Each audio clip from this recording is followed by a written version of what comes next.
Ahora sí, comenzamos con la sesión de gestión de riesgos, que vendría siendo una nueva unidad relacionada a la asignatura de ciencias del peligro. Lo que aquí aparece es una cuchara que se utilizan para poder recoger, en este caso, material que puede ser granos, puede ser también carbón, ahí particularmente una operación de carbón. La operación de carbón no está exenta de riesgos. Por supuesto que hay que gestionar esos riesgos, evitando que, por ejemplo, el carbón caiga al mar, evitando que el carbón se acumule en, en los espacios en donde puede caer, y el carbón puede considerarse como una sustancia que acumulada en un puerto, por ejemplo, puede ser eh, una causa de una sanción, porque los puertos no son para poder almacenar sustancias, solamente son de transferencia. De ahí la importancia entonces de gestionar bien esos riesgos asociados a lo que son las operaciones, por ejemplo, portuarias. La ISO 31000 de versión 2018 proporciona unas buenas pautas para poder enfrentar la gestión de los riesgos. Al igual que todas las ISO, solamente plantea el qué hay que hacer, pero no dice en detalle el cómo se debe hacer. Esta es una que se aplica a todo tipo de riesgo, cualquiera sea su naturaleza, pero el detalle que tiene que no es certificable, porque esta ISO 31000 sí establece o da sugerencias, pautas, como dice ahí, principios y directrices, para saber cómo gestionar los riesgos. Por eso es que no es posible certificarla, porque establece pautas en el cómo, a excepción de la ISO 14001, que dice el qué, no dice el cómo. 1001 dice el qué de calidad, pero no dice el cómo. La ISO 45001, todas las terminadas en uno son certificables, excepto esta que no termina en uno, por cierto, por eso es que no es certificable. De acuerdo a esta norma, eh, el riesgo lo entiende como el efecto de la incertidumbre sobre los objetivos de la organización. Es una definición bastante genérica, pero que engloba a varios elementos, porque primero habla de efectos, que vendrían siendo las consecuencias, de la incertidumbre, es todo aquello que no se conoce, y sobre los objetivos de la organización, que están asociados principalmente a objetivos, por ejemplo, del negocio, objetivos de la seguridad y salud ocupacional. A ese tipo de objetivos se está refiriendo. Los informáticos definen súper bien el concepto de información. La información la definen como aquel conjunto de datos que es capaz de reducir la incertidumbre. Entonces, aquí dice efecto de la incertidumbre, uno puede enfrentar la incertidumbre con más data, con más información. Esa es la forma de reducir la incertidumbre.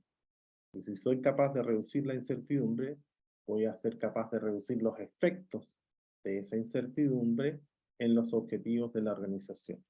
Esa es la máxima que está detrás de esta sesión, que tiene que ver con entender de que en la medida que yo pueda tener información, data, mapas de proceso, voy a poder gestionar mejor los riesgos. Lo voy a poder hacer en forma informada.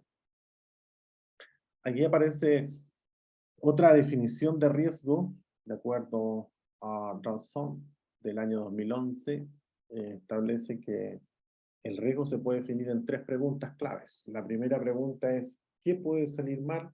La segunda es, ¿cuál es la probabilidad de que eso ocurra? Y la última, ¿cuáles serían las consecuencias? Desde el punto de vista del análisis, el qué puede salir mal está asociado al peligro. ¿Cuál es la probabilidad y cuál es la consecuencia? Estas dos últimas preguntas están asociadas a riesgo, están asociadas a probabilidad de ocurrencia de un evento no deseado. Entonces, la combinación de esas dos, probabilidad por consecuencia, es como lo definen también otros, el concepto de riesgo. Nos ponemos de acuerdo también entonces con las definiciones de riesgo-peligro y nosotros nos vamos a alinear con la ISO 45001 que establece el peligro como aquella fuente de daño. Y la fuente de daño la vamos a indicar de dos fuentes principales, una que son las condiciones y otra que son las acciones. Entonces, no cualquier acción ni cualquier condición, van a ser condiciones defectuosas, condiciones subestándar, condiciones inseguras.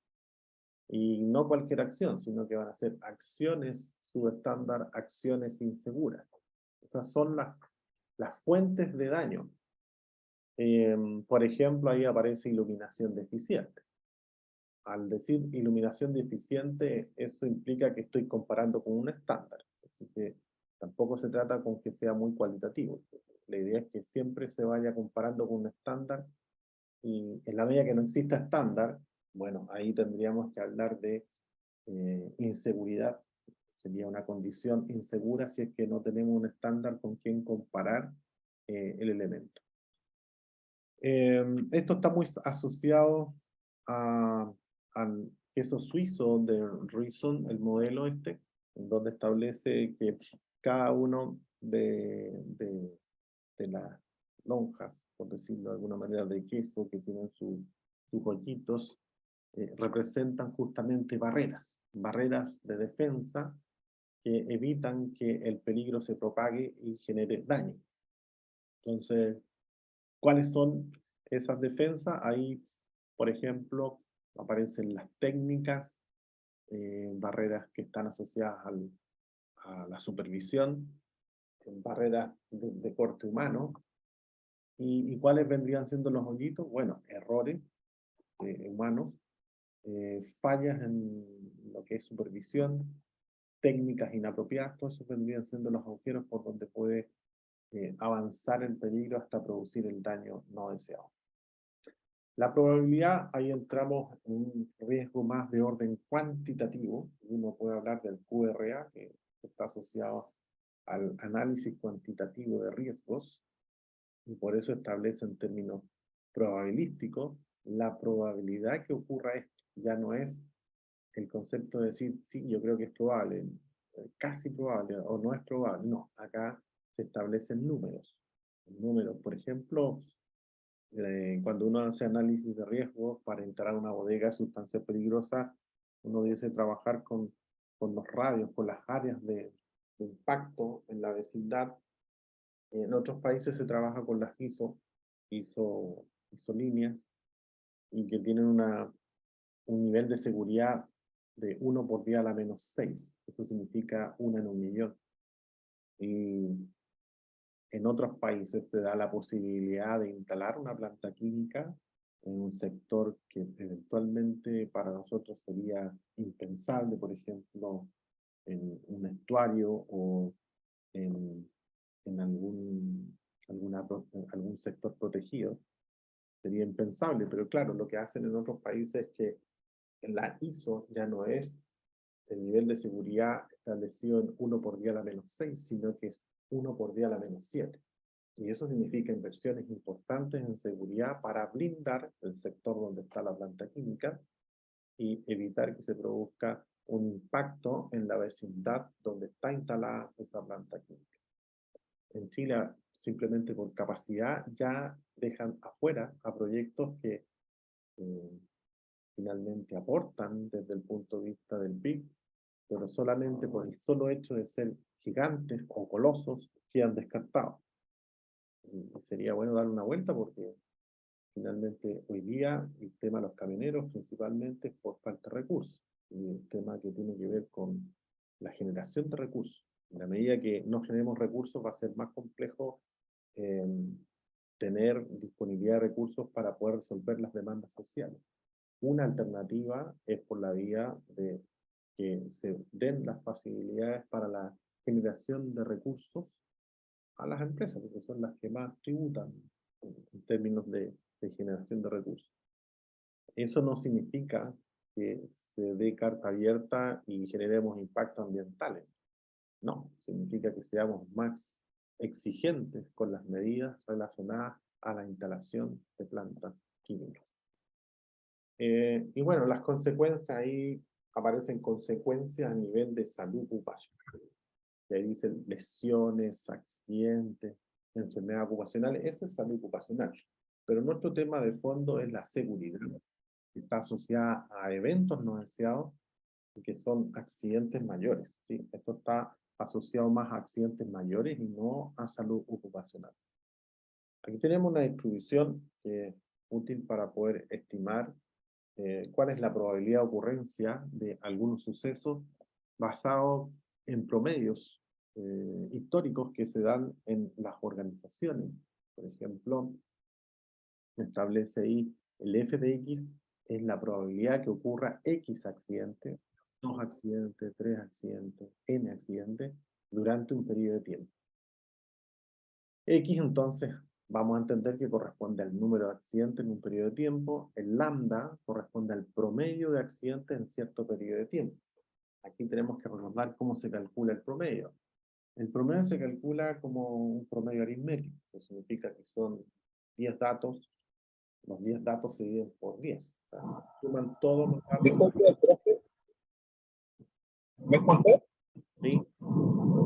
Entonces, subiendo un poquito el volumen de se escucha un poco bajo.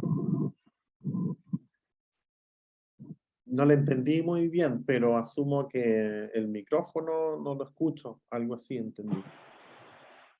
Sí, es un poco bajo. Profe, dice que se escucha bajo.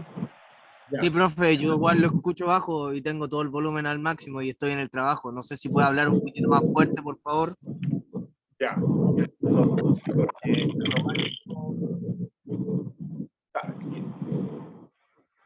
Ahí sí, gracias. Claro, ahí sí. Vamos a hacer el esfuerzo entonces de hablar más fuerte. No sé si se escucha bien ahí, más fuerte. Sí, ahí se escucha un poco profe. más fuerte, profe, mucho más fuerte, gracias. Estoy Sí, gracias. al micrófono. Ya, ahí sí.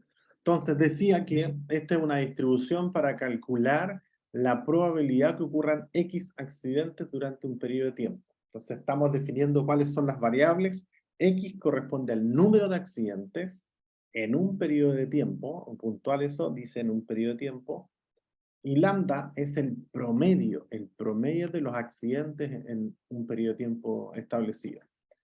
Importante recordar cómo calcular los promedios. Los promedios se calculan siempre como la sumatoria de todos los datos dividido por el total de datos. Por ejemplo, supongamos, año 1 tengo 3 accidentes, año 2 tengo 2 accidentes, año 3 tengo 3 accidentes, así hasta el año 10 con 3 accidentes más, sumo todos los años del 1 al 10, los accidentes ocurridos durante cada uno de esos años, y lo debo dividir por el número de años, que en este caso es 10. En realidad se divide por el número de datos disponibles, y así calculo el promedio. O sea, así calculo el lambda. Ese símbolo ahí corresponde al promedio, ese es el lambda. Esa es la forma de calcular el lambda. ¿Cuándo se puede ocupar esta distribución de Poisson? Se puede ocupar, uno, cuando los datos son conteos de eventos, o sea, cuando son discretos. O sea, yo puedo contar un accidente, 2 accidentes, no hablo de 2 accidentes, 7 o 2 octavos de accidente, no, es el accidente, 2 accidentes, o sea, discreto. Continuo significa, por ejemplo, temperatura 37,3. Para eso no sirve la distribución de Poisson. La distribución de Poisson sirve para números discretos. O sea, en nuestro caso sirve porque los accidentes son nominales. 1, 2, 3, 4, 5. Segunda condición. Todos los eventos deben ser independientes. No podría ocurrir que, dado que se produjo un accidente en la planta de ácido que provocó un derrame, y eso generó otro accidente en la planta de hidrógeno que está al lado. Entonces, esos accidentes no son independientes, porque uno llevó al otro. Ahí no se podría ocupar la distribución de Poisson. Y la última corresponde a la tasa de promedio. No debería cambiar durante el periodo de interés. La tasa promedio En este caso, durante el periodo de interés no debiese existir un cambio. Bajo esas tres condiciones, uno puede aplicar la distribución de Poisson. ¿Por qué es bueno saber el concepto? Porque uno puede hacer intervenciones en temas de seguridad o también de salud ocupacional, también puede servir, aunque no es el foco, pero podría servir. Y podría, en función de los datos, determinar si la intervención que se hizo generó un efecto de reducción de los accidentes o en realidad fue producto del azar que se redujeron los accidentes. Y eso lo puedo hacer con probabilidades. Puedo ver haciendo la curva gaussiana y puedo tomar las primeras dos desviaciones y con eso ver el rango. Si está dentro de las dos primeras desviaciones, puedo decir que si el cambio es superior a dos desviaciones, eso quiero decir, se puede decir que la intervención se debió, o la disminución, mejor dicho, la disminución de los accidentes se debió a la intervención. Si la distribución, si el tema de las colitas de Gauss es menor a dos desviaciones, yo puedo decir entonces que no se debió a la intervención, sino que se debió por otro motivo, que el número de accidentes se redujo, pero no producto de, no atribuible a la intervención que yo hice. Vamos a hacer un taller sobre esto, así que por ahora lo dejamos ahí, pero ya con números vamos a poder hacer mejor la bajada de esta ecuación que aquí aparece. Vamos a esperar que llegue un poco más de personas para poder avanzar con este taller de la distribución de Poisson. Volvemos con esto en el taller. Aquí tenemos casos relacionados a eventos no deseados, accidentes mayores. Por eso les decía yo que el foco de esta sesión no está asociado a los accidentes regulares ni a las enfermedades ocupacionales, sino más bien a accidentes mayores. Aquí tenemos un caso emblemático, el caso Bhopal 1984 en la India, 20.000 muertos, 600 personas afectadas. Todos estos casos se utilizan para poder abrir un espacio en lo que es la seguridad en plantas químicas. Marcaron un hito, un antes y un después. Y por eso es que se van tomando como elementos introductorios cuando uno ve análisis cuantitativo de riesgos.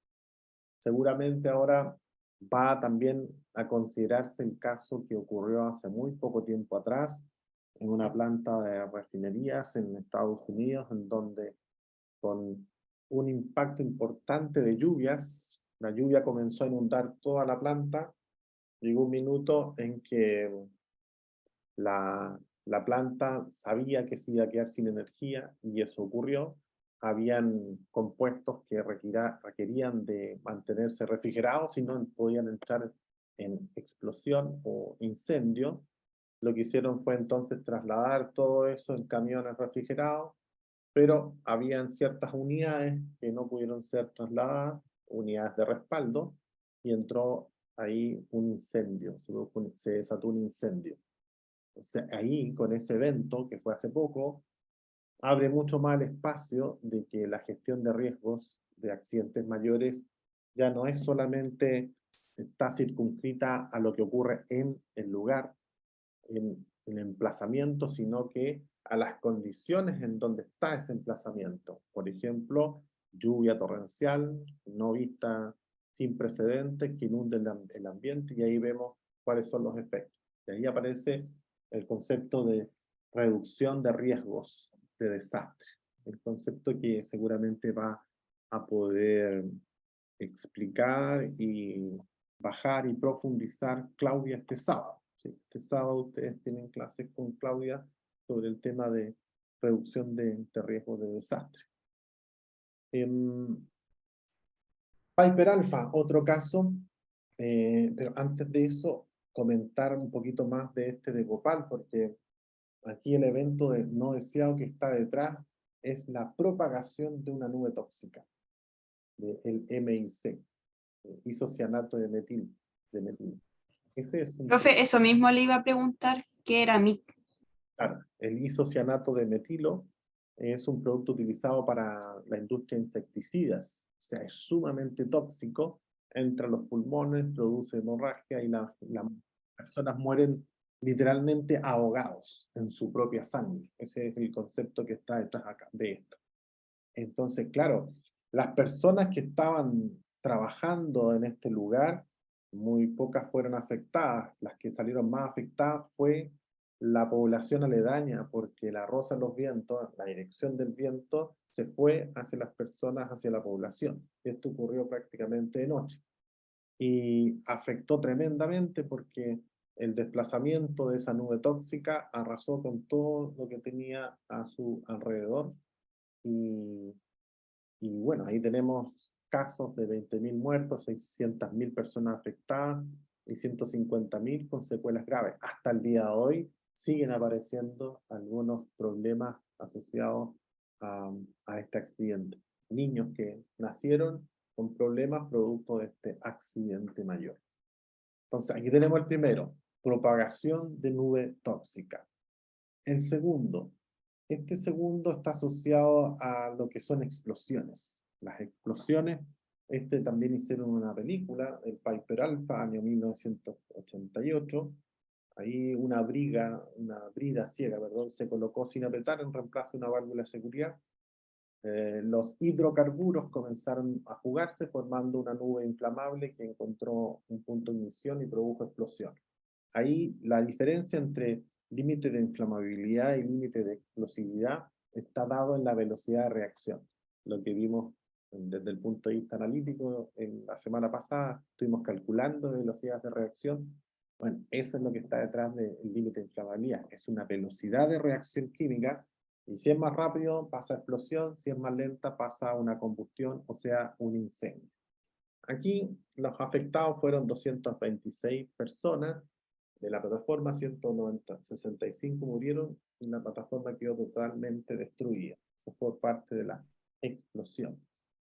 Aquí tenemos Profe, ¿qué era HC? hidrocarburos. Ah, ya, ok. La planta de hidrocarburos. Aquí vemos otros casos ya están asociados a incendios de plantas, San Juan, Puerto Rico 2009, el Deepwater Horizon, este es el que está en la película, perdón, este es del año 2010, y que están asociados a radiación térmica porque son incendios. Si nos volvemos atrás, ¿con qué hacemos modelamiento de propagación de nube tóxica? Con concentración.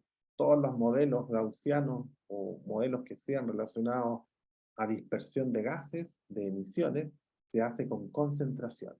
Esto significa entonces que va a depender del químico. Para cada químico hay un modelo, ¿vale? No se puede hacer un modelo genérico porque el químico va a generar un impacto, una intoxicación distinta por la composición propia de cada compuesto químico.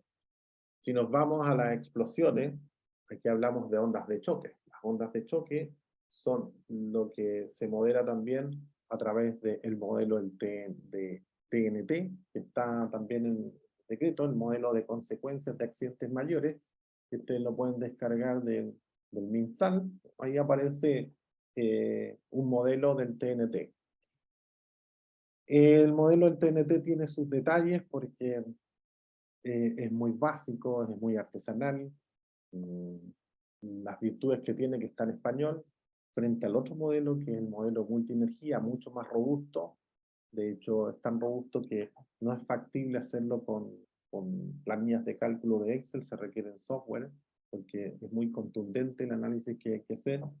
Y ahí está el primer problema, porque salió un dictamen respecto a estos modelos, y la idea era poder trabajar con el modelo multienergía, que es más robusto, como les comentaba, que el modelo del TNT, pero el dictamen señaló que cómo era posible de que un modelo que lo que hace es justamente modelar todo lo que es explosiones, trabajara con, o se sugiriera trabajar con modelos que tienen que pagar software. Y eso fue lo que la piedra del tope para poder avanzar o haber avanzado con un modelo más robusto que el que tenemos hoy día en Chile. Esa es la razón por la que todavía está el modelo del TNT, porque efectivamente el modelo de multienergía requiere el uso de software y hay que pagar por el software porque no es gratis, no es free. Sin embargo, todas las empresas externas internacionales exigen el software multienergía, ¿sí? O sea, está bien, en Chile hay que respetar la norma, pero si alguien se va a instalar acá en Chile, las normas internacionales, desde lo que son los holdings internacionales, aceptan un análisis de riesgo solo si es que viene con el modelo multienergía, porque es bastante más austero respecto a un montón de variables, analiza un montón de escenarios. En TNT no, es muy básico y la gran mayoría no sabe cómo interpretarlo, entonces poco aporte ahí respecto a ese modelo. Luego vienen los accidentes mayores, pero de incendio. Anteriormente dije, aquí se mide la onda de choque y los modelos están basados en la onda expansiva, y la onda expansiva se mide en niveles de presión. Aquí son pascales, ¿sí? Pascales, milibares. Eso es lo que se mide acá. En los modelos vamos a encontrar pascales, milibares. Y cuando hablamos de incendio, aquí lo que está detrás son la radiación térmica. Entonces lo que se mide en estos modelos es radiación térmica. Y también el modelo de consecuencia también tiene un modelo propuesto, modelos relacionados a incendios. Ahora, tal como ha ido evolucionando todo lo que tiene que ver con el cambio climático, también han ido evolucionando los incendios. Ya tenemos varios incendios que no están tabulados o no están documentados en la NFPA porque son nuevas formas de aparición de incendios. En el 18 de octubre, uno de los primeros incendios que aparecieron fue que se conoce hoy en día como los accidentes de fachada. Eso no se veía, cómo se quema desde la fachada y ¡pum! Se acabó. Eso es parte de la evolución que han ido teniendo los distintos tipos de fuego o de incendio y que están poco estudiados. Pero hay un modelo que está detrás, el modelo que también es de radiación térmica, y lo que se mide ahí es la radiación térmica. Un modelo que también está propuesto en el modelo del MinSal. Aquí tenemos un ejemplo también de explosiones, el Imperial Sugar, desde el año 2008, y produjo también un impacto importante en este sector. ¿Qué cosas podemos agregar acá? Los tipos de explosiones. Tipos de explosiones, no todas las explosiones son químicas, no todas las explosiones son físicas. Lo que pasó aquí en Imperial Sugar particularmente tiene que ver con las explosiones de polvo. Entonces uno se pregunta cómo puede ocurrir que existan explosiones de polvo. Es que sí. ¿Y cómo pasa? Ocurre que en esta planta había mucha pérdida de azúcar dispersa en el suelo. Se veían pisos prácticamente blancos, porque el azúcar circulaba por correas transportadoras, por conveyos, ¿vale? Entonces, a medida que avanzaba, se dispersaba el azúcar y empezaba a caer al suelo. Se veía una nube blanca y más encima el piso blanco. A alguien de los que estaban en el sector se le ocurrió una genial idea, que era encapsular las cintas transportadoras. Y se solucionó el problema efectivamente del piso, ya no estaba blanco, no había dispersión de polvo, así que está impecable. El detalle es que no se les hizo mantención a las correas transportadoras y empezaron a generar mucha fricción en los cojinetes, donde se va, digamos, dando vuelta ¿cómo se llama? El rodillo hace que empiece a girar, igual que estas cintas transportadoras que tienen las cajeras, pero imagínense una gigante. Por ahí es más o menos el concepto. Entonces, ¿qué ocurrió? Ocurrió lo que se conoce como el pentágono del fuego. Seguramente ustedes han hablado, han escuchado hablar del triángulo. Bueno, aquí se suman dos elementos más, que es el confinamiento, que lo da justamente la correa, pues está todo encapsulado, así que está el polvo encapsulado, confinado, ese es el confinamiento, y el otro es la dispersión del polvo. Entonces, también había dispersión, porque al momento de correr la correa va dispersándose. Y los otros elementos tres se mantienen. Habría una atmósfera inflamable, o sea, oxígeno suficiente, la ignición que la proporcionó la fricción que tenían estos cojinetes, los rodillos, y el combustible que era la propia azúcar. Y eso produjo una explosión en cadena y quedó así la planta como ustedes la están viendo en esta imagen. En el siguiente, aquí podemos ver más o menos de qué estamos hablando. Creo que, no sé si lo ven ahí. Wood manufacturing. Crews finally got here. On arrival, we had fairly heavy smoke coming out of a hopper that had some wood product in it. And what happened when you guys opened the hopper? As we were working through the hopper, there was a slight dust explosion that occurred as we were trying to mitigate the fire. And was everybody okay? Yeah, everybody was fine. So what is that dust explosion? What happens? It's just the dust meets oxygen and catches fire at a rapid pace. Is it very hot? Is it dangerous? It can be very dangerous. It has a bit of a concussion feel to it, but it again, in the wrong conditions, it can really hurt somebody. And everybody was okay. Everybody's fine, yeah. And the fire's now under control? Fire right now, we're still working on it, just making sure it hasn't entered the building. And how much of cleanup and overhaul is this going to be? It should be fun.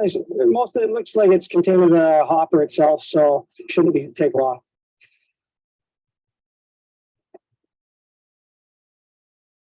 Eso es más o menos lo que ocurre en un sistema con polvo.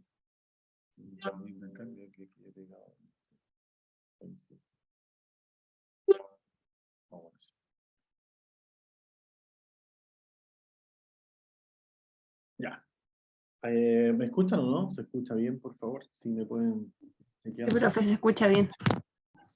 Aquí tenemos otro caso que ya, bueno, esto ya se nos va de las manos respecto a lo que ocurre aquí. Esto es una fundición y también forma parte de otro accidente que uno considera como menor, pero no es tan menor, porque fíjense, aquí la radiación es importante. Personas se tienen que acercar, pero con ropa de protección, porque lo contrario, inmediatamente se inflaman solamente por acercarse.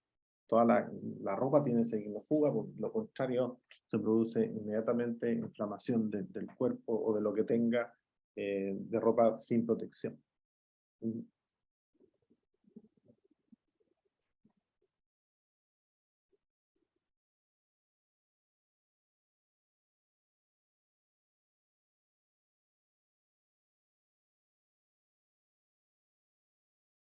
¿Qué ocurrió aquí? Lo que ocurrió fue que la persona por error, lo que es esta cuchara, la vació en un sector en donde no se debía vaciar, o sea, donde había agua. Y el impacto con agua a esta temperatura provoca este efecto que acabamos de ver acá.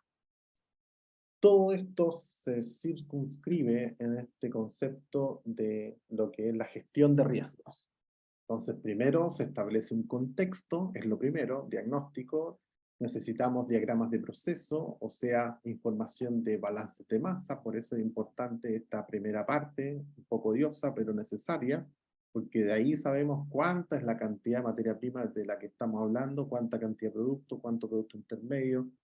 En la pasada también vemos el sistema global armonizado, cuáles son tóxicos, cuáles no tan tóxicos, qué puedo almacenar, con qué otra cosa, el tema de la compatibilidad, los residuos que se generan también es otro tema que por temas de tiempo no se puede abordar, pero también ahí hay un paño, un gap importante, porque claro, aparece el red ocupándose de todo lo que son los residuos, pero no se resuelve el tema de dónde se van a almacenar y dónde se almacena, cuáles son las condiciones de almacenamiento. Entonces, eso está aún sin resolver. Es un temazo y que, insisto, no alcanzamos a verlo acá, pero es interesante poder tomarlo a lo mejor en algún proyecto de título como investigación, porque es notable el gap que existe en ese tema, de los residuos que se van generando provocados por el resto. En esta parte de establecimiento del contexto, todo sirve en cuanto a información. Cuando partimos la clase, les comenté yo, son los efectos de la incertidumbre sobre los objetivos de la organización. ¿Cómo reduzco la incertidumbre? Estableciendo bien el contexto. ¿Y eso qué significa? Teniendo procedimiento instructivo, área geográfica, diagrama de proceso, toda la información disponible, habida y por haber, obtenida en forma telemática y otra en campo, porque tengo que ir a campo para darme cuenta y hacer los contrastes entre lo que me conseguí y lo que realmente es. Desde el punto de vista de los dibujos, por ejemplo, los planos, se hablan de los planos as built, que significa como construido. No solamente el plano como se diseñó, sino que cómo quedó construido. Eso es el que interesa porque, en definitiva, el cómo está ahora la planta. Luego, identificación de peligros, que es donde nosotros vamos a tener principalmente la atención en esta asignatura y el análisis de riesgo. Nosotros nos vamos a guiar en este, donde está el recuadro rojo. Toda esa evaluación de riesgo es lo que vamos a avanzar fuertemente y con alguna y otra metodología quizás veamos algo de tratamiento del riesgo. Todo esto se resume en este diagrama que está extraído de la ISO 31000. Hay una norma también que corresponde a la ISO 31010, la norma chilena, está derogada, todavía no está, digamos, activa, no sé por qué razón se derogó, pero es una norma que es bien útil para poder complementar lo que nosotros estamos viendo, vamos a seguir viendo en esta asignatura. Es de descarga gratuita, así que ustedes la pueden descargar, que corresponde a la norma chilena 31010. ¿Sí? Esta es la 45001 que establece estándares globales, que por supuesto nosotros estamos adscritos a esto, y ahí vemos cuáles son los niveles que se utilizan para la jerarquía de control. Eliminación, sustitución, control de ingeniería, controles administrativos y equipos de protección personal, o elementos de protección personal, dependiendo de cómo se establezca en la organización. La importancia que se establece en la cultura de la seguridad, la comunicación entre los empleadores, trabajadores y la participación activa de todos los trabajadores en la gestión de la seguridad, de su propia seguridad. Ahí aparecen los estándares, también no sé si lo pueden ustedes descargar, pero entiendo que ustedes debiesen tener también alguna asignatura complementaria a la 45001. Estoy del todo seguro, cierto, de que eso ocurra, pero debiese ser algo así. Vamos a avanzar esta parte rápido porque la jerarquía de control es algo, creo yo, muy conocido. Solamente voy a hacer los acentos en donde creo que es necesario profundizar. Al lado izquierdo tenemos el triángulo típico, en donde se establece en la parte superior la eliminación, muy poco que eliminar, porque si se elimina el negocio, lo que estaba hablando anteriormente, que hay plantas que son gigantes, son colosos, y solamente porque es coloso, entonces no la dejamos instalarse. O sea, eliminamos el negocio. No hay posibilidad de generar recursos, tampoco hay posibilidades de generar impuestos para poder financiar planes sociales, entonces de la eliminación hay que irse con cuidado porque muchas veces significa eliminar el negocio. Segundo, el de sustitución. El de sustitución lo que hace es buscar o reemplazar compuestos químicos, principalmente está en esa línea, por compuestos, o sea, productos tóxicos, reemplazarlos por productos menos tóxicos. O sea, algunos dicen por reemplazarlo por productos inocuos. La verdad que yo dudo un poco porque hablamos de productos menos tóxicos, ¿sí? Menos tóxicos creo que es más verdadero, más apegado a la verdad que decir que son inocuos. Puede que en algunos casos sí se dé, pero son contados de las manos. El resto son siempre menos tóxicos nomás. Luego viene el control de ingeniería. A todo eso se le conoce como barreras duras y los que van de ahí hacia abajo corresponden a las barreras blandas. ¿Y cuáles son? Control administrativo, advertencia y elementos de protección personal. Claro, cuando uno toma una MIPE, una matriz de identificación de peligro y evaluación de riesgos, puede darse cuenta qué tan empoderada está esa empresa en materia de seguridad y salud ocupacional. Si está con este tipo de triángulo, de este tipo de pirámide, podríamos decir que es una industria, una empresa, una organización que tiene poco cuidado con la seguridad, porque en realidad basa su seguridad en las barreras blandas. Mala noticia, porque finalmente le carga todo el peso al trabajador.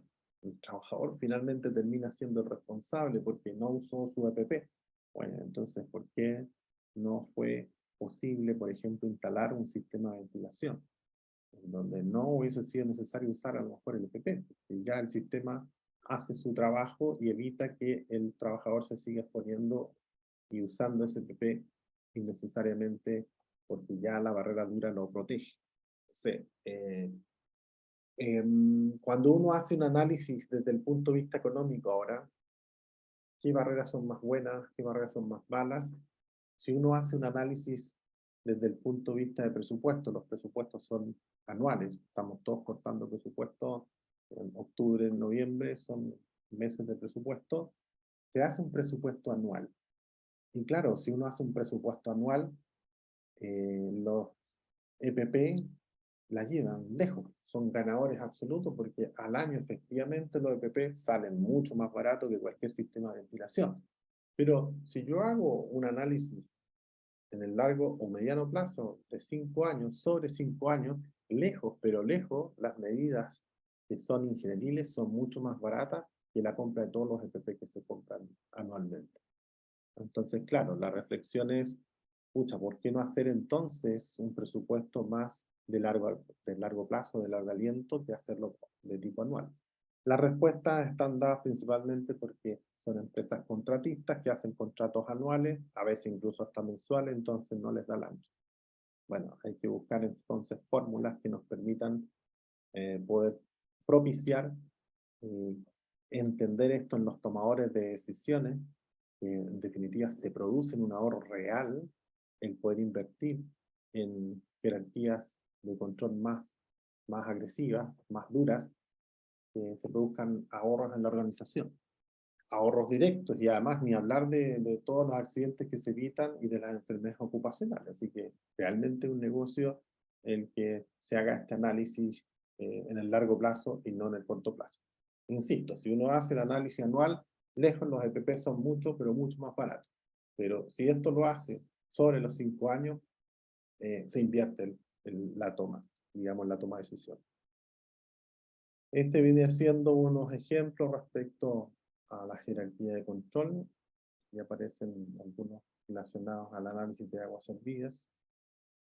Aquí lo que uno espera que ocurra en una organización es que se invierta esto. O sea, que ojalá propendamos a buscar más alternativas de eliminación dentro de lo que se pueda, sustitución, control de ingeniería, y que lo último que tengamos que hacer sean los EPP. ¿De qué manera me doy cuenta? Me doy cuenta con solamente mirar la MIPER. Yo pido la MIPER de una organización y ya puedo tantear en qué triángulo o en qué pirámide me encuentro, en la de la izquierda o en la de la derecha, que sería una pirámide mucho más propia. Me doy cuenta inmediatamente porque tengo que ver cuáles son los controles que tiene. Si tiene puros EPP, EPP, EPP, EPP, EPP, entonces claro, pues ahí se está transfiriendo todo el riesgo al trabajador y seguramente es una empresa muy reactiva y en seguridad está recién partiendo, ¿sí? Ahí un poco el reflejo de la línea en el tiempo, quizá transitar un poco lento, seguro, y no pegarse a lo mejor saltos muy rápidos y que después se produzca un tropiezo fuerte por tratar o intentar avanzar más rápido. La idea es ir avanzando en forma gradual, pero abriendo el escenario, abriendo la atención a que en la medida que pasemos desde este tipo de pirámide de la izquierda a la derecha, va a robustecer los niveles de seguridad en la organización. Aquí aparece el concepto de eliminación. Ahí está el primero. Hay unos ejemplos que están asociados a lo que es los trabajos en espacios confinados. Ahí tenemos una alternativa que podría ser considerada y que no necesariamente fue capaz de, o sea, se tradujo en una eliminación del negocio. El negocio se siguió usando, se siguió articulando, pero igual se trabajó en la línea de arriba. Sustitución, lo que decía anteriormente, pasar de un producto peligroso a uno menos peligroso. Por ejemplo, acá reemplazo un solvente tóxico por uno menos tóxico, reemplazo un piso resbaladizo por uno no resbaladizo, y aquí estamos pasando, sustituyendo situaciones o condiciones. Por ahí va el asunto. Los controles de ingeniería, aplicación de ventilación mecánica inyectiva o extractiva en espacios confinados. Podría ser ejemplos de control de ingeniería. Los administrativos, todo lo que son los permisos, por ejemplo, de ingreso, registros de capacitación, entrenamiento, planes de emergencia, plan de respuesta a emergencia, todo eso forma parte de los controles administrativos. Y los elementos de protección personal que ya van al choque, es cuando ya no se pudo hacer nada, y ahí lo que tenemos para protegernos en ese instante es el elemento de protección personal. Y entre ellos están los cascos, guantes de látex, buzo, papel, respirador con filtro especial, arnés de seguridad, entre otros. Así ya hay bastantes alternativas más respecto a eso. ¿Cuáles son las barreras que nosotros vamos a utilizar en todo lo que es la identificación de peligro? Son estos tipos de barreras. Ahí tenemos primero factores contribuyentes, que vienen siendo la causa raíz, y esas son las que ponen a prueba nuestras barreras. Entonces, si en las barreras nosotros tenemos desviaciones, ¿qué significa desviaciones? Que tenemos débil control, no tenemos un control robusto. Entonces ahí pasamos a un incidente. Esa vendría siendo la causa iniciadora. En el incidente puede perderse el control, lo que finalmente gatilla en llegar a una consecuencia. Y ahí, en esa línea, desde la consecuencia hacia la derecha, ya tenemos el sector de la mitigación. En la primera etapa estamos en una zona preventiva, una zona en donde se hacen cosas para evitar que ocurra una consecuencia, ocurra el incidente, y luego cuando se desata el incidente, se desata en una consecuencia, en un evento no deseado, entramos a una zona de mitigación. Y se habla sobre la respuesta de emergencia. Y claramente esta se asocia a pérdidas personales, materiales, ambientales, y hoy en día también es tan importante el concepto de la reputación asociada a cada organización.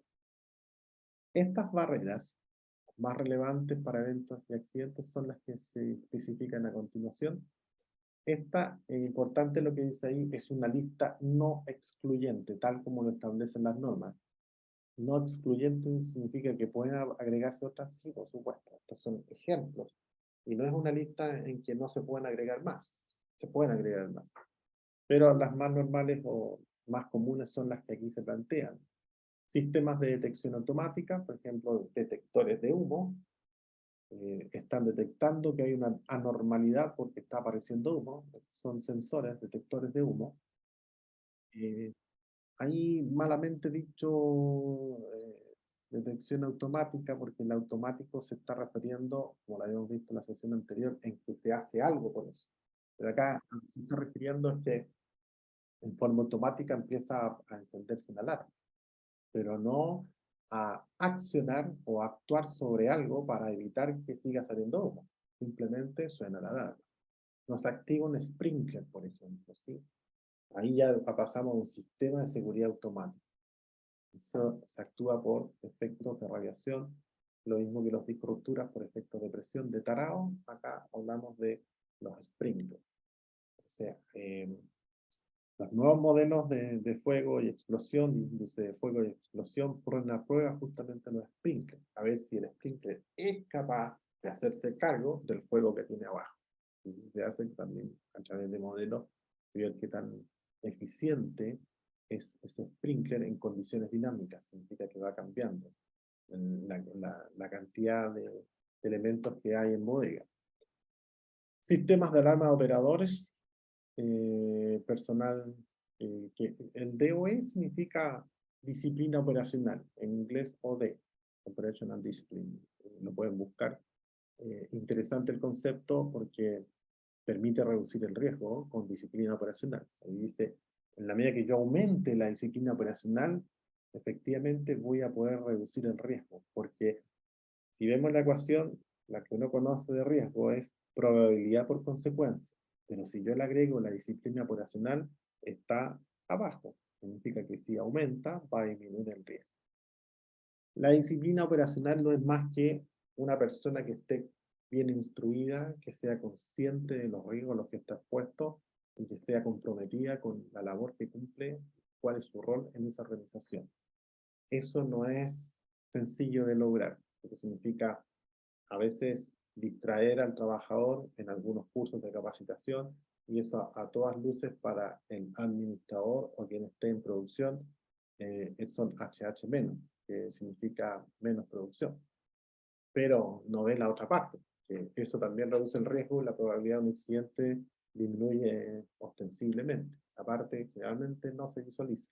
Con esto ustedes lo pueden levantar, lo pueden hacer más explícito, pueden de alguna manera demostrar, o no sé si demostrar, pero pueden dar cuenta de que en la medida que se haga una buena capacitación, son capaces efectivamente de reducir el riesgo basado en esta ecuación que ahí aparece.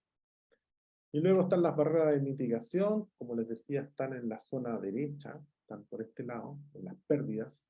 Cuando ya no se pudo hacer nada, por ejemplo, llevándolo a algo doméstico, si tengo un macetero, al macetero se le pone un platillo abajo, porque si tiene un exceso de agua, el agua escurre y no mancha el lugar donde está posicionado ese macetero. Si está en por ejemplo, una mesa, no va a quedar la mesa llena de agua, porque va a estar en este soporte que es el plato.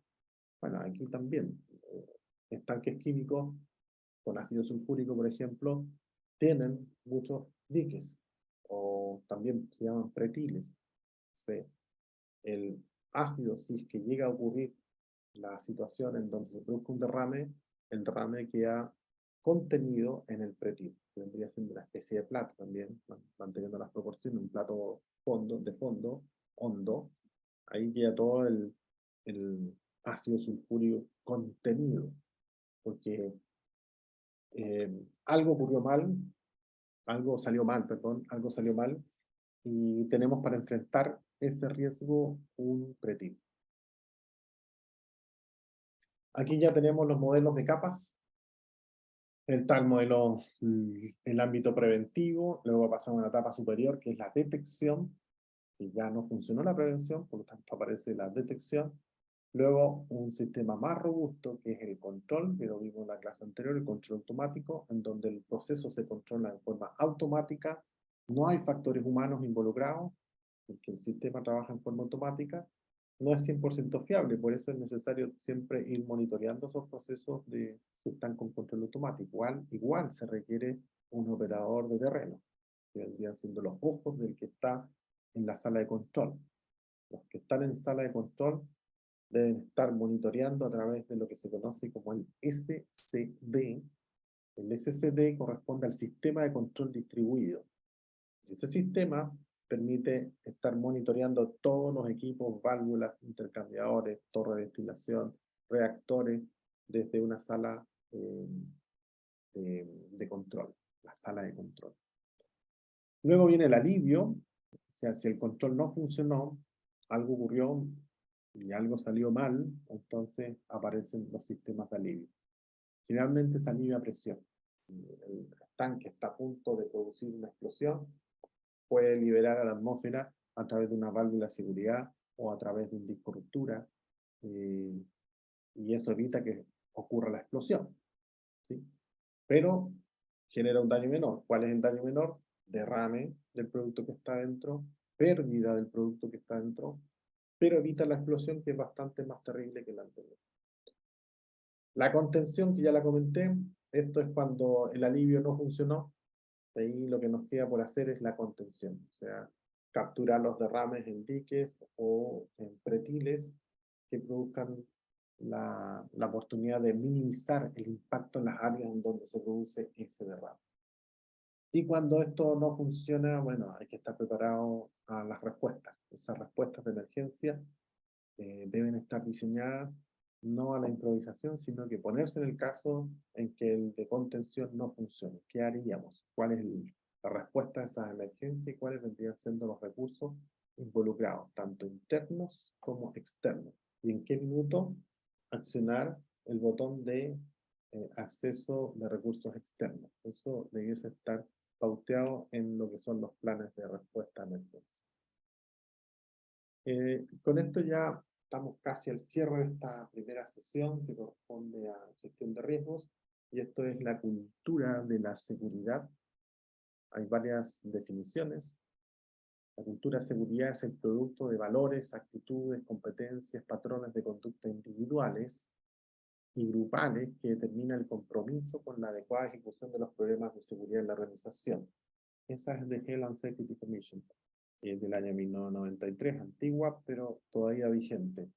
Hoy día también se habla de la forma en que se hacen las cosas aquí. Esa es la cultura. Uno dice, bueno, ¿y cuál es la cultura que ustedes tienen? Es la forma en que se hacen las cosas aquí. Hay culturas que no conciben matar una vaca, pero hay otras que sí. Eso es parte de la cultura. ¿Y qué significa la cultura? La forma en que se hacen las cosas aquí. Entonces hay que ser respetuosos con las culturas distintas, por eso ahora más que nunca, cuando se trabaja en sistemas multiculturales, hay que poner atención de cuáles son las prácticas, cuáles son las culturas, distintas culturas, cómo interactúan, por lo que les comentaba anteriormente. Culturas que la vaca es sagrada y hay otras culturas en que eso no ocurre.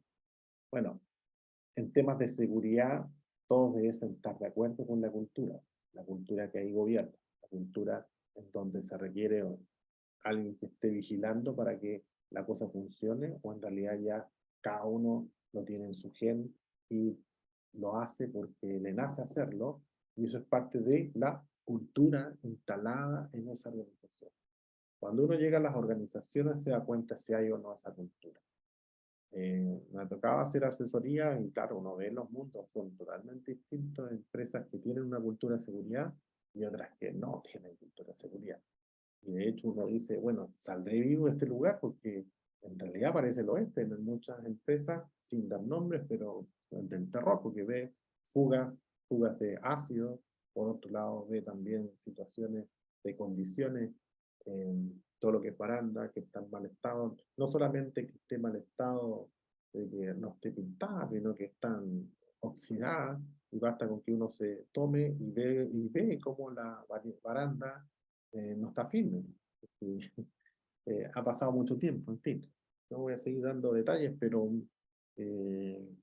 ahí uno nota inmediatamente en la pura visita, en el paseo del perro que se llama, la visita a la vuelta, se da cuenta cuál es la cultura instalada en la organización, y luego si habla con los trabajadores, mucho más.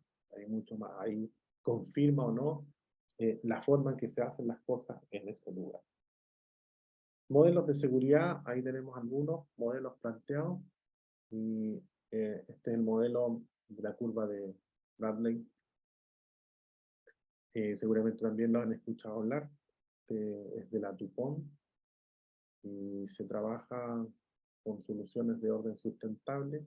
Partimos con una cultura de orden reactiva. Fíjense la tasa de lesiones, en la ordenada tenemos el número de lesiones. Tasa de lesiones, número de lesiones por unidad de tiempo, por eso es tasa.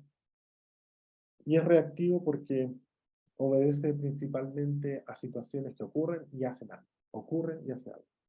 Se trabaja principalmente con el cumplimiento de la meta, seguridad está delegada al gerente de la seguridad, o sea, al prevencionista. Él es el dueño absoluto de la prevención de riesgo y nadie más, es el único responsable. Eso es una organización de orden reactiva. Seguramente si usted le pide la MIPER, aparece en la parte de los controles puro PP, y no hay nada de control administrativo, tampoco control ingeniería. Luego avanzamos un poco más. En este modelo de cultura aparecen los dependientes. Hay un compromiso de la dirección, hay condiciones para el empleo de media disciplina, poca disciplina operacional. Ahí requiere la supervisión. Si no hay supervisión, se cae esta organización. Pero ya no es tan reactiva. Creció a una dependencia, a una supervisión. Luego pasa a un nivel más individual, donde ya la persona se empoderó en materias de seguridad. Hay normas, compromisos, se internaliza el concepto de la seguridad, hay un valor asociado a la seguridad, se paran las faenas si es que hay un riesgo o sea, el quien toma la decisión está empoderado. En países como Suecia no existe el prevencionista, el que la lleva ahí es el supervisor o el gerente a cargo. Sí existen asesores, donde no tienen ninguna responsabilidad en el área de prevención de riesgos, son asesores. El que se lleva toda la responsabilidad es el que planta, o el supervisor, o el administrador.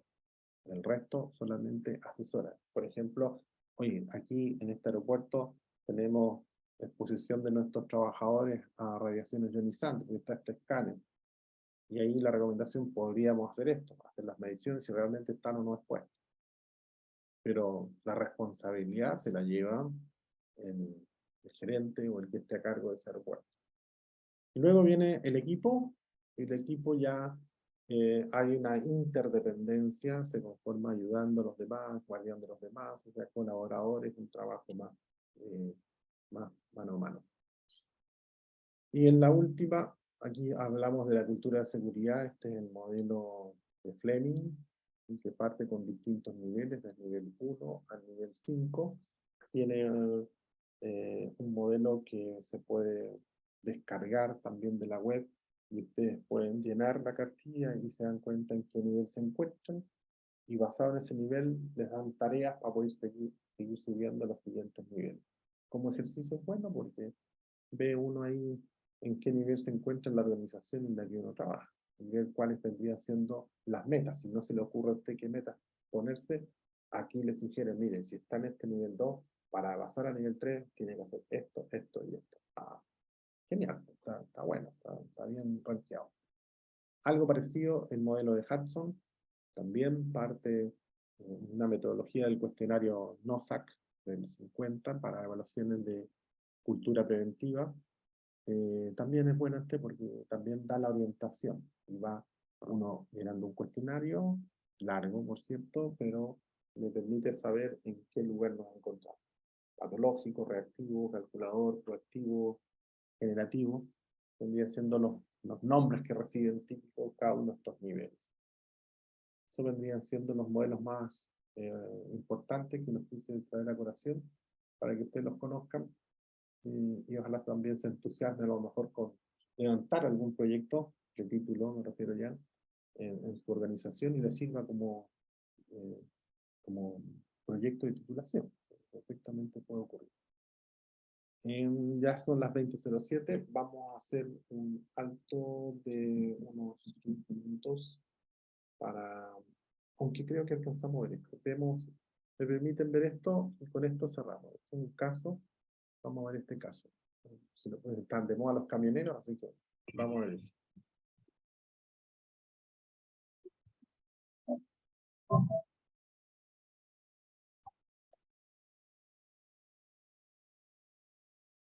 Supongo que lo vieron, ¿o no? O a veces no se ve. ¿Vieron? Sí, se vio, profesor. Lo vamos a repetir porque interesa que veamos qué es lo que está ocurriendo. Eso es. Okay. Ahí tenemos el análisis preliminar de riesgo, que es un APR.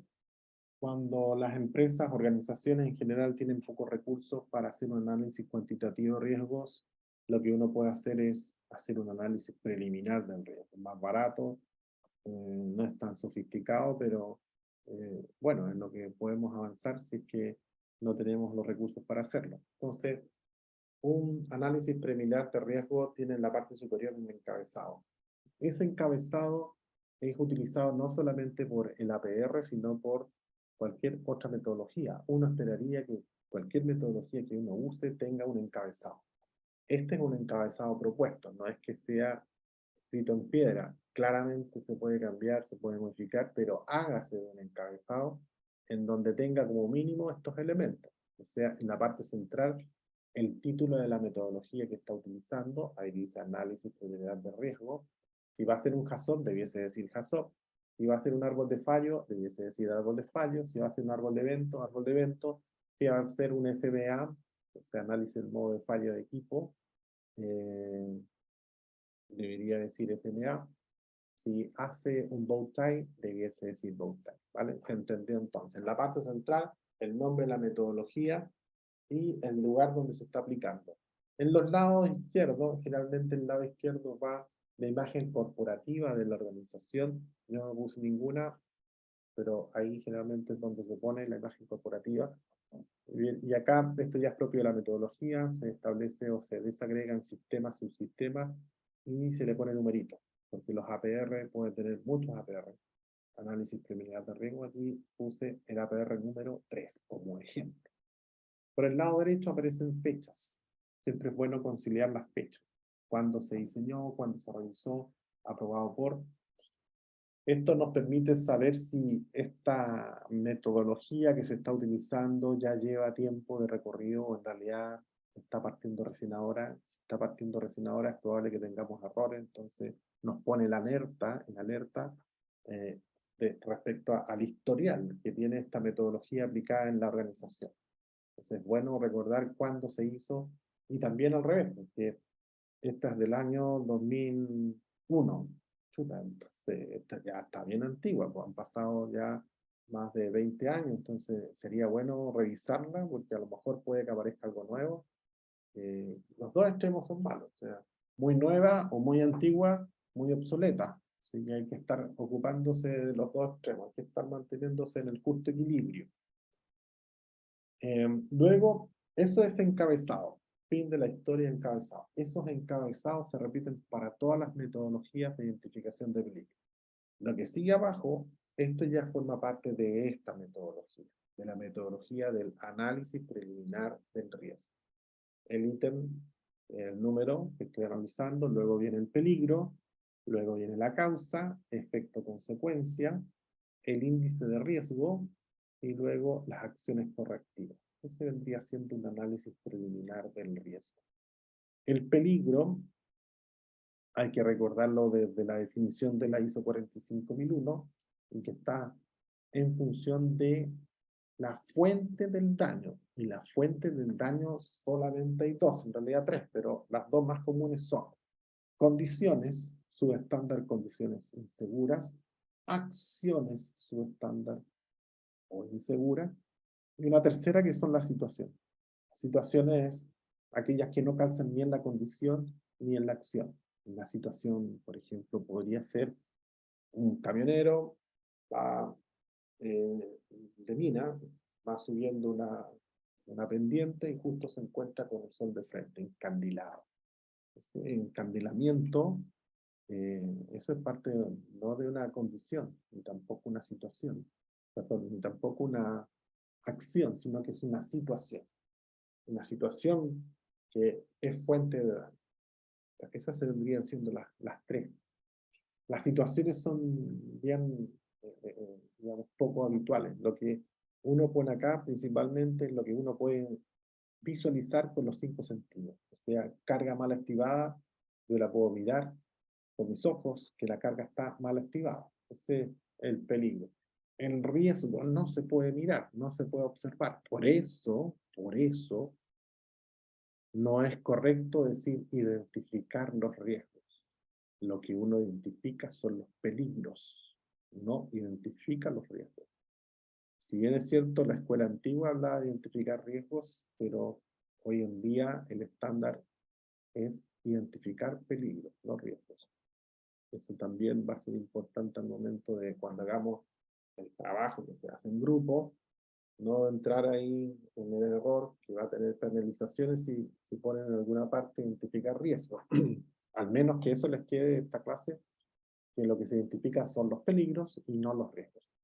Los riesgos son probabilidades de ocurrencia. Se pueden identificar las probabilidades. Puedo calcularlas, las puedo estimar, pero no identificar. Y luego las causas es preguntarse por qué la carga está mal estimada.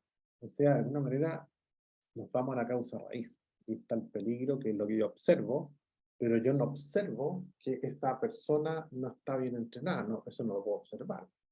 No puedo observar que no se le entregó un procedimiento, eso no lo puedo observar.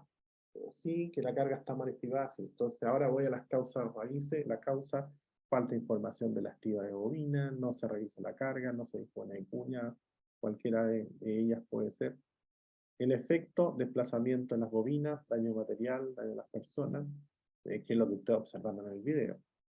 El índice de riesgo, ese se puede sacar de la propia MIPER, de la matriz de identificación de peligro de evaluación de riesgos que tenga la organización, o alternativamente tener un criterio de evaluación propio de la metodología y se utilice solamente para los APR.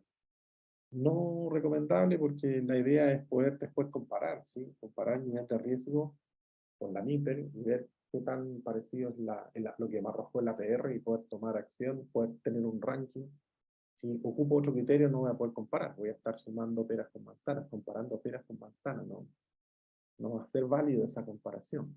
Por ejemplo, mide radiación UV con un medidor de miliwatts al centímetro cuadrado y lo compara, por ejemplo, con lo que entrega la estación meteorológica, que es el índice de radiación UV. Entonces, si empieza a comparar esos valores, no junta ni pega, porque uno está en miliwatts al centímetro cuadrado y el otro es un índice. Es un índice que se tiene que corregir, la medición se corrige en unas curvas S, seguido 40, una ecuación bien, que está no compleja, pero no es trivial tampoco. Entonces, esos dos elementos no se pueden comparar. Acá lo mismo, tendría un criterio que es de la MIPER, que no es comparable con este criterio de evaluación que tiene la PR. Entonces, la recomendación es que si lo quieren ocupar a nivel profesional, ocupar el mismo criterio que tienen de evaluación de riesgo de la MIPER, con ese avanzar y poder llegar a alguna conclusión para que efectivamente les sirva este análisis preliminar del riesgo.